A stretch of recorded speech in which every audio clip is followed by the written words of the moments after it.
Ma'am इधर देखा ही नहीं। छतरी के पास मैम, यहाँ पे सेंटर। मैम इधर इसके बाजू में। इधर देखो, मैम यहाँ पे सेंटर। मैडम जी एकदम सामने है। भाभी जी यहाँ पे। भाभी जी लेफ्ट में यहाँ पे। भाभी जी नमस्ते। थैंक यू मैडम यहाँ पे पीछे राजेंद्र इधर।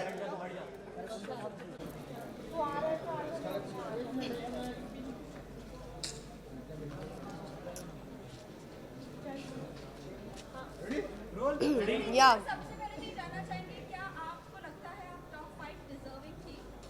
देखो बिल्कुल थी, सबका एक अलग अलग तरीका होता है गेम खेलने का। मैंने बहुत ही सेफ प्ले बोला, क्योंकि देखो जो इंसान वहाँ पे आपको पसंद नहीं है तो आपके पास ऑप्शन होता है कि आप उसे नॉमिनेट कर सकते हो। उस घर से नॉमिनेशन हर हफ्ते होती है और यहाँ पे तो हफ्ते में 2 बार होती थी। तो मेरे को नॉमिनेशन से मैं बचती थी, क्योंकि लोग मुझे नॉमिनेट इसलिए नहीं करते थे, क्या पता मैंने उनके दिल में जगह बनाई हो और घर में मैं अच्छा कर रही हूँ तभी लोग मुझे नॉमिनेट नहीं करते थे। और नॉमिनेट नहीं हुई तो इसलिए मैं आउट नहीं हुई, इसलिए मैं टॉप 5 में पहुँची। प्रेस कॉन्फ्रेंस के बाद आप बहुत लो हो गई थी, क्योंकि हमने देखा आप जिस तरीके से बाथरूम में रो रही थी जी। और आप कहीं ना कहीं डिमोटिवेट आप भी हो गई थी और अरमान जी भी हो गए थे, क्योंकि उन्होंने कहा कि मैं नहीं चाहता कि मैं विनर बनूं और तुम मुझे नॉमिनेट कर देना। ये लोनेस क्यों? क्योंकि आप लोगों ने कहीं ना कहीं एक्सेप्ट तो कर लिया है कि हमारा रिलेशनशिप है, सब अच्छा है, तो फिर क्यों इतना लो फील किया आपने? देखो सबसे पहले तो जितने भी लोग हैं मैं सबको ये बोलना चाहती हूँ कि हम तीनों बिल्कुल भी सपोर्ट नहीं करते पॉलीगैमी को। और शादी हो गई है, इसको 7 साल हो गए जब हम लोगों ने शादी की थी। हम लोग सोशल मीडिया पे नहीं थे, चीज़ें हो गई। बस यही है कि हाथ जोड़ के सब लोगों से यही रिक्वेस्ट है कि हम लोग बिल्कुल भी सपोर्ट नहीं करते 2 शादियों को। और उस टाइम पे जब मैं बिग बॉस के घर में थी तो ऑलमोस्ट मुझे 35 डेज़ हो चुके थे। 35 दिन से अपनी फैमिली से दूर थी, पायल से दूर थी, अपने बच्चों की कोई खबर नहीं थी।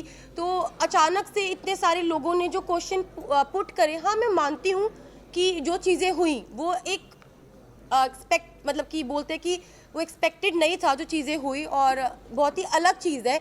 तो पर जो लोगों के क्वेश्चन थे ना वो कहीं ना मुझे हर्ट कर रहे थे। और मुझे ये चीज़ सुनने में आई थी कि पायल के बारे में जो लोग बोल रहे थे, तो वो चीज़ों के बारे में मुझे ना टेंशन सी हो रही थी। मतलब कुछ चीज़ें मुझे खाई जा रही थी। और हम बिग बॉस के घर में थे, मेरे पास फ़ोन नहीं था कि मैं अपनी फैमिली को पूछ सकूं क्या वो ठीक है, क्या मेरे बच्चे ठीक है। तो बस एक होता है ना कि आप 35 दिन से भरे हुए थे और वो उस दिन जो बातें हुई उस बातों से मुझे तोड़ दिया और मैं इमोशनली ब्रेकडाउन हो गई थी। पर फिर जब मैं रोई और मैंने अपनी जो दिल की बात थी अरमान जी से शेयर करी, फिर मैं थोड़ी सी, मेरा जो दिल है वो हल्का हुआ।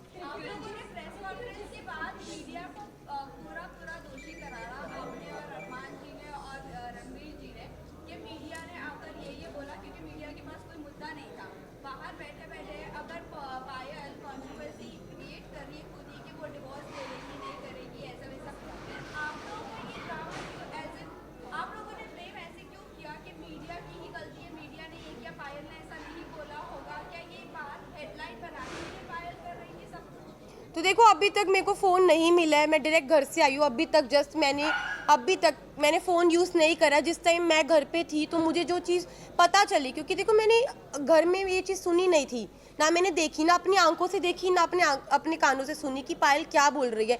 तो मेरे को एक कहीं ना कहीं अरमान जी को, रणवीर जी, सबको ये लग रहा था कि हो सकता है कि कोई मेरे को फॉल्स स्टेटमेंट दी हो या कोई बात को घुमाया गया हो, क्योंकि जब तक इंसान अपनी आंखों से नहीं देखता, अपने कानों से नहीं सुनता, वो विश्वास नहीं कर सकता। अरमान जी ने पूरे सीजन में एक दूसरे की सुनते हुए लोगों के ऊपर तहमतें भी लगाई और उन्होंने बराबर से जवाब भी दिया। वो आपको नहीं लगता है कि वो सही है? अगर लवकेश के बारे में कोई आकर बोल रहा है कि वो चेकआउट कर रहा है तो वो बराबर से उनको ऐसा लग रहा है कि हाँ वो सच बोल रहा है, लेकिन जब हम आकर कोई मीडिया आकर आपको बोल रही है तो वो आपको गलत लग रहा है। वही मुनव्वर ने भी आपकी सेम बात बोली, डिवोर्स वाली बात, तब भी आपको नहीं यकीन हुआ?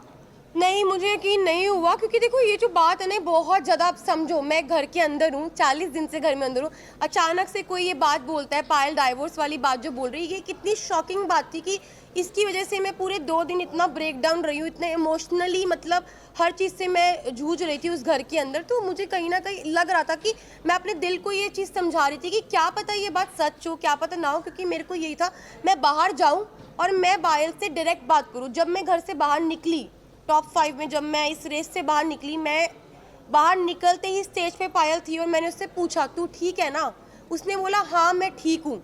बाकी बात की, अभी तक मैंने फ़ोन्स अपने नहीं देखे, कुछ नहीं देखा। Please 1 by 1 please.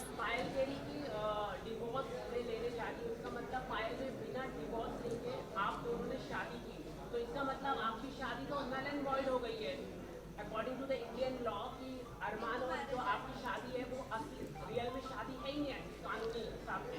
ऊपर आप क्या कहना चाहेंगे? देखो मैं सबको यही बात बोल रही हूँ, हम लोग पॉलीगैमी को सपोर्ट नहीं कर रहे, जो 2 शादियाँ हैं इसको बिल्कुल भी सपोर्ट नहीं कर रहे। और जो मेरी अरमान जी की शादी है, जब पायल ने रेडी हुई, पायल की मर्जी थी तभी शादी हुई, और Payal as a first wife, legal wife, अगर वो ऑब्जेक्शन उठाती है तो उस चीज़ के लिए मतलब कि हमारी जो लॉ है वो हमें बोल सकती है। और मैं यही बात बोलूँगी कि जो हो गया प्लीज़ वो हो गया, बार बार एक ही जी। अरमान के ऊपर काफी गंभीर एलिगेशन है, 11 ईयर ओल्ड गर्ल का रेप का अब्यूज है, उस पर आप क्या कहना चाहेंगे? मैं इस पर्सनल चीज़ के बारे में कुछ नहीं बोलना चाहती। I am not suppose to I am not suppose to say any I am not suppose just a second I am not suppose to say anything. और भाई मुझे अपनी न्यायपालिका पे पूरा भरोसा है, जो भी वो फैसला उन्होंने किया है वो बिल्कुल ठीक किया होगा। Thank you. Last question guys, please last question.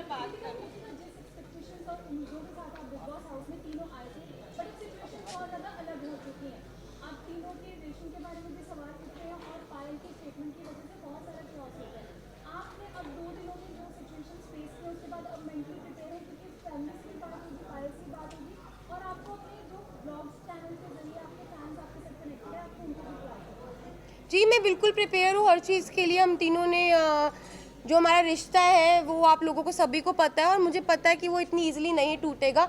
अब मैं बाहर आ गई हूँ, जो भी चीज़ें हैं, जैसी भी चीज़ें, सारी चीज़ें इकट्ठी बैठ के फेस करेंगे। Thank you, thank you, thank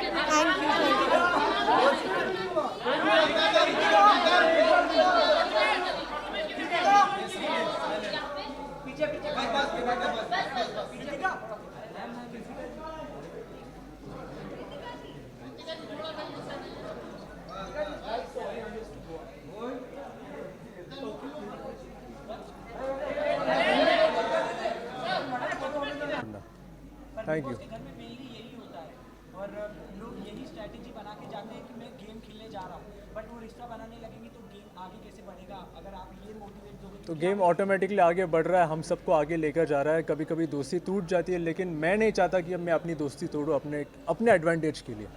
ये सिर्फ बिग बॉस में नहीं, मैं अपनी ज़िंदगी में मैं ये रूल अप्लाई करता हूँ।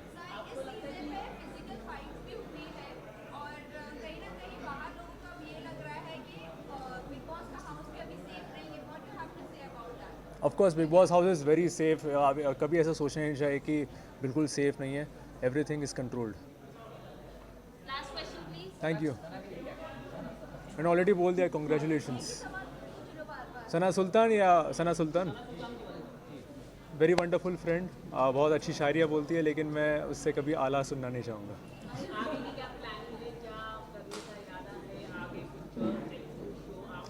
बहुत कुछ है लाइंड अप एंड ऑलरेडी मैंने कुछ साइन अप किया, मैं बताऊंगा जल्दी। Thank you.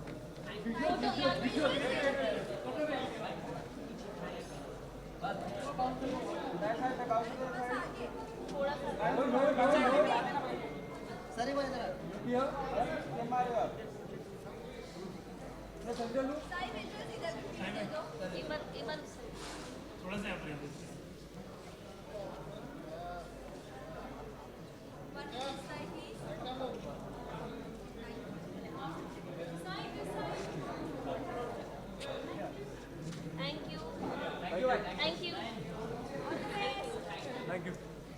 लड़की हूँ तो टीवी इंडस्ट्री की सब लोग डूबता करियर बचाने आई हूँ।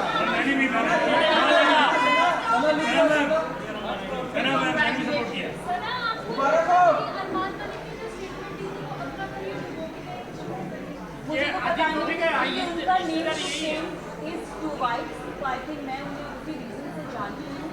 एंड अगर वो अपना डूबता करियर बनाने आए हैं या बचाने आए इनका तो मुझे पता नहीं, बट अगर वो आए भी हो तो वो किसी करियर को क्वेश्चन नहीं कर सकते।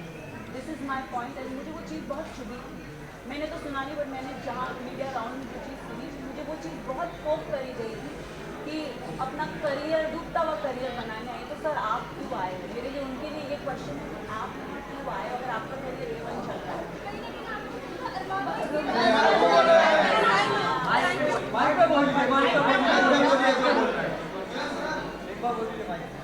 This was very wrong state का करियर बचाने।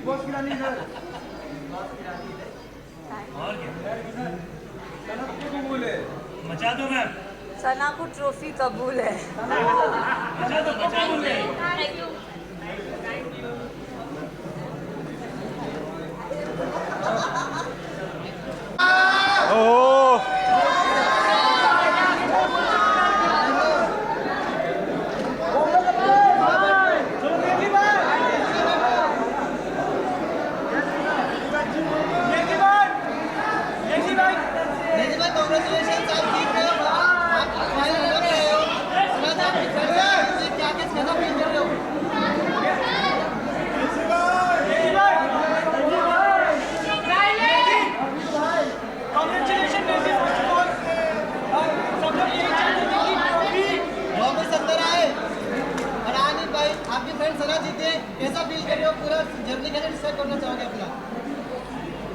भाई सना जीती है इसका मतलब मैच जीता होगा।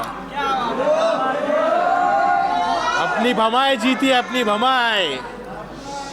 निजी भाई कुछ हेटर्स बोल रहे थे कि आप छोटे यहाँ तक पहुँच गए, आपका इन्वॉल्वमेंट गेम में नहीं है, पर ये रनर अप आके आपने उनके मुंह पर करार जवाब दिया, तो क्या तुमको बोलना चाहोगे? मैं यही बोलना चाहूँगा कि मैंने तो अपना बेस्ट दिया और मैं पब्लिक को पसंद आया तभी तो यहाँ तक आया। तो लोगों ने मुझे पसंद किया है और ये फैक्ट अपन डिनाई नहीं कर सकते। जैसी भी मेरी पर्सनालिटी है, मैं थोड़ा लेज़ी था क्योंकि मेरा मेडिकेशन चालू था, तो मैंने अपना बेस्ट दिया और यहाँ तक पहुँचा, लोगों को मैं पसंद आया, वही मेरे लिए बड़ी बात है। आप यहाँ पर आए, आप जब आए थे तभी आपने कहा था कि ये घर में मुझे बहुत ज़्यादा सुकून लग रहा है। जब कोई आता था तो यहाँ पर बहुत फ्रस्ट्रेशन लगता था, बहुत सारी चीज़ें होती थी, बट अब बाहर जाने के बाद क्या लगता है अब आपका करियर पीक पर आने वाला है, आप वापस से एज अ रैपर फॉर्म में आने वाले हो या नहीं आ रहे? मुझे ऐसा लगता है कि इस चीज़ को मैं पॉजिटिवली यूज़ करूँगा और लोगों ने मुझे इतना प्यार दिया, मेरी असली पर्सनालिटी उनको पता चली, तो मुझे लगता है यहाँ से तो मैं पीछे पलट के नहीं देखने वाला हूँ। और मैं बाहर थोड़ा फ्रस्ट्रेटेड था, अंदर मुझे सुकून मिला, अंदर मुझे प्यार मिला। लोगों के झगड़े होते अंदर, लेकिन मेरे साथ उल्टा हुआ, मेरे को लोगों ने प्यार दिया, भाभीयों ने मेरा ख्याल रखा, सब ने मेरा ख्याल रखा, सब ने मुझे प्यार दिया, सब ने मुझे अपना समझा। तो मैं अच्छे से वहाँ पे रहा, सुकून से रहा और बाहर निकलने के बाद मैं बहुत मचाने वाला हूँ।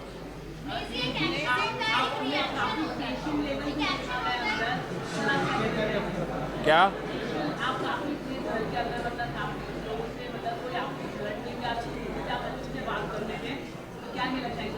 मुझे ऐसा लगता है मेरे घर वालों ने मुझे ऐसा सिखाया है कि अपने गुस्से को काबू में रखना चाहिए। गुस्सा शैतानी चीज़ है, गुस्से से चीज़ें बिगड़ जाती है। तो मैं इसलिए बहुत काम था, बहुत पेशेंट था और जब लोग मुझसे लड़ने की कोशिश करते थे तो मैं उनके साथ अच्छा बर्ताव करता था। ये चीज़ को मैं फैलाना चाहता हूँ कि लोग जब गुस्से में बात करते, झगड़ते, तो लड़ाई झगड़े से कुछ हासिल नहीं होता है, उससे बुराई और बढ़ती है। मेरे नज़र में मैं चाहता हूँ कि लोग लड़ना बंद करें और एक अच्छे से बिहेव करें, एक दूसरे के साथ प्यार और मोहब्बत से रिश्ते बनाएं और पॉजिटिव रहे। नेजी भाई आपका एकदम सफल रहा है, सबसे ज़्यादा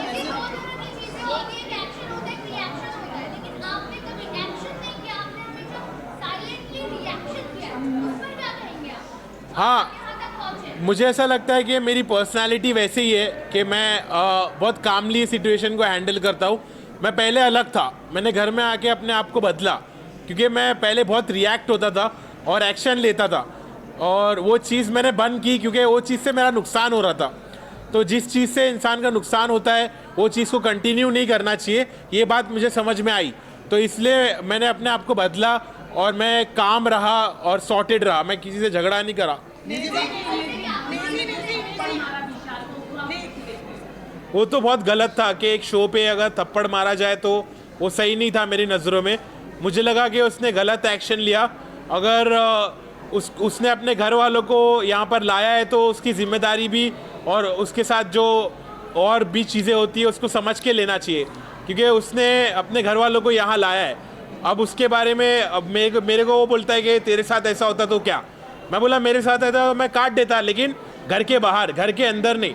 तो घर के अंदर उसने थप्पड़ मारा, वो मेरे नज़रों में गलत था। इस बात का मैंने स्टैंड भी लिया। अभी अगर मैं बात करूँ, कहीं ना कहीं आपने ये चीज़ें कही है कि आपकी फैमिली बहुत ज़्यादा रिलीजियस है और ये सब चीज़ों पे बिलीव नहीं करती, बट आपके फादर यहाँ पर दिखे स्टेज पर।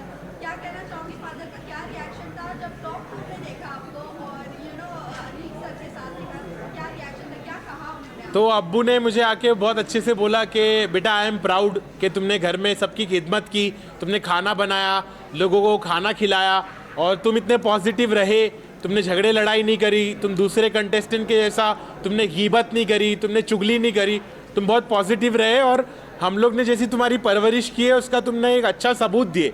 तो मेरे पेरेंट्स प्राउड थे कि मैंने इतने अच्छे से खेला और मेरे पेरेंट्स को बिग बॉस पर देखकर मुझे भी खुशी हुई कि मुझे ऐसा मेरी उम्मीद की किरण जागी कि अब शायद मेरे घर वाले मुझको एक्सेप्ट करने लगेंगे, मेरे प्रोफेशन को समझने लगेंगे। तो मुझे बहुत पॉजिटिव लगा कि मेरे अब्बू बिग बॉस पर आए। निजी भाई, जितना भी आपका सफर रहा है 30 दिन का, 35 दिन, उस रैपर इंडस्ट्री के लिए आप क्या कहना चाहोगे? मैं यही कहना चाहूँगा कि हार मत मानो, ऐसा मत समझो कि मैं हारा, मैं जीता हूँ, मैं तुम्हारी नज़रों में जीता हूँ, मैंने लोगों का दिल जीता है। तो सब खुश रहो और अभी असली सफ़र तो अभी शुरू होने वाला है।